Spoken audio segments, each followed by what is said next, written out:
minggu kemarin, beberapa waktu lalu, Habib Nabil menjelaskan ya, kru-kru yang masya Allah luar biasa memperjuangkan dakwahnya Rasulullah SAW, yang membantu masang umbul-umbulnya, yang membantu streamingnya, yang membantu setting karpetnya, yang membantu masang proyektornya. Itu semua tidak bisa menjadi suatu kebaikan kalau tidak dimulai dari hatinya masing-masing. Mau dipaksa sekalipun, ayo gelar karpet, jikalau hatinya tidak tergerak untuk kebaikan, nggak ada dia akan gelar itu karpet. Maka dimulai dari hati-hati kita. Jangan sampai hati kita beku dari kebaikan, jangan sampai hati kita rusak dari kebaikan. Jangankan urusan kebaikan, kadang yang buruk lebih senang kita dekati daripada yang baik. Na'udzubillah min dzalik. Makanya kita berharap kita bisa ada di barisannya guru-guru kita, di barisannya mereka orang-orang soleh. Kami dapat ilmu, dapat pendidikan, katanya kalau orang soleh ya, kalau orang soleh nih kita ajarin nih, antum ikut Habib Nabil ya, kita bukan seperti beliau, kita muridnya minimal bawain sendal beliau, datang ke acara orang kenal juga enggak sama yang undang. Tapi ketika lihat siapa nih, oh ini murid Habib Nabil yang bawain sendal, ikut masuk, nggak usah tanya siapa orang, walaupun dia kenal sekalipun.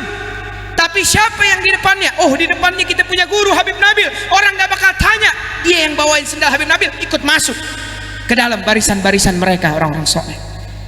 Begitulah keadaan kita nanti insya Allah di akhiratnya Allah subhanahu wa ta'ala.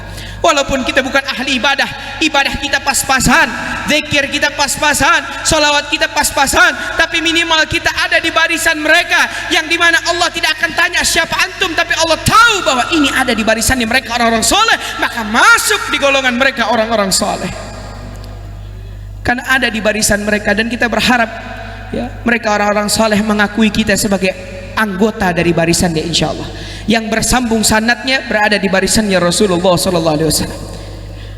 Dan yang paling utama, sebelum Al-Fajr tutup, yang paling utama Rasulullah SAW menasihati buat kita, jaga kita punya lisan terhadap saudara kita, jaga kita punya lisan terhadap kerabat kita, jaga kita punya lisan sama majelis, jaga kita punya lisan sama kita punya guru, jaga kita punya lisan, karena lisan ini tidak bertulang mampu menghancurkan hati seseorang dan mampu menyakiti hati seseorang.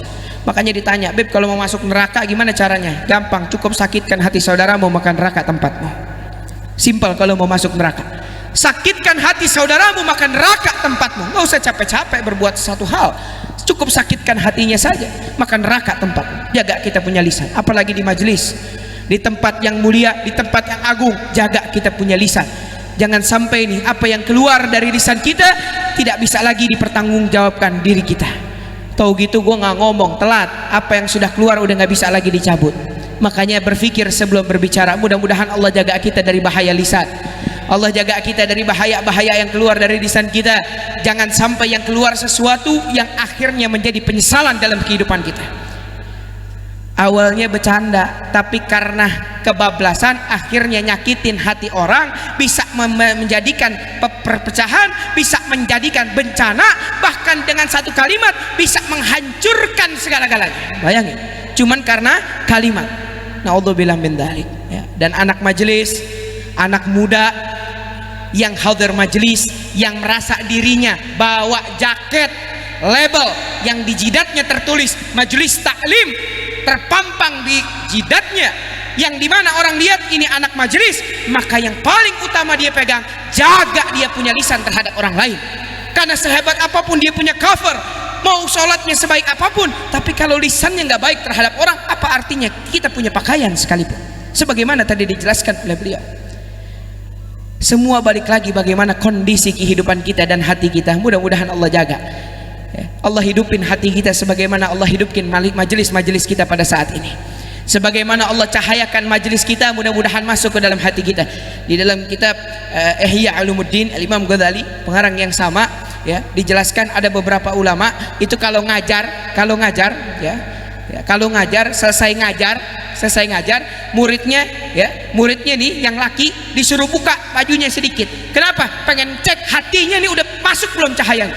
Kalau belum, ketemu minggu depan, datang lagi ke sini. Sampai begitu. Saking apa? Memastikan bahwasanya cahaya ilmu dan kebaikan betul-betul masuk ke dalam hati muridnya.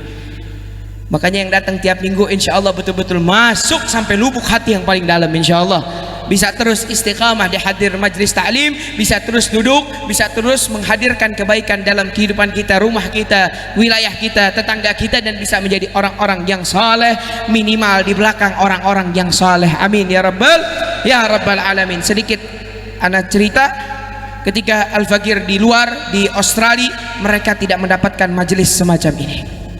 Majelis semacam ini majelis yang mahal, majelis yang sulit didapatkan, ya, majelis yang sangat berat didapatkan semacam ini, yang dimana ketika mendengar lantunan sholawat, ya, ketika Al-Fakir ngisi di salah satu komunitas, kita mulai dengan sholawat. Salah satu ustadz di tempat tersebut, di wilayah tersebut mengatakan, Bib, wallah saya 14 tahun hidup di Australia, baru kali ini saya memulai lagi majelis dengan sholawat kepada Rasulullah SAW.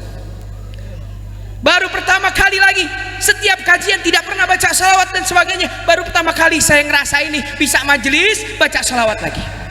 Saking mahalnya, kita tiap minggu, tiap hari bisa baca salawat kepada Rasulullah SAW. Mahdul karam, kemuliaan yang murni Allah pilih kita bisa seperti itu. Jangan sampai disia-siakan dalam kehidupan kita. Jangan sampai disia-siakan dalam kehidupan kita. Mudah-mudahan bisa istiqamah mengajak orang selalu hadir di majelis ini, dan mudah-mudahan apa yang disampaikan Al-Fakir bisa memberikan manfaat walaupun sedikit dan bisa dijalankan dalam kehidupan kita. Wassalamualaikum warahmatullahi wabarakatuh.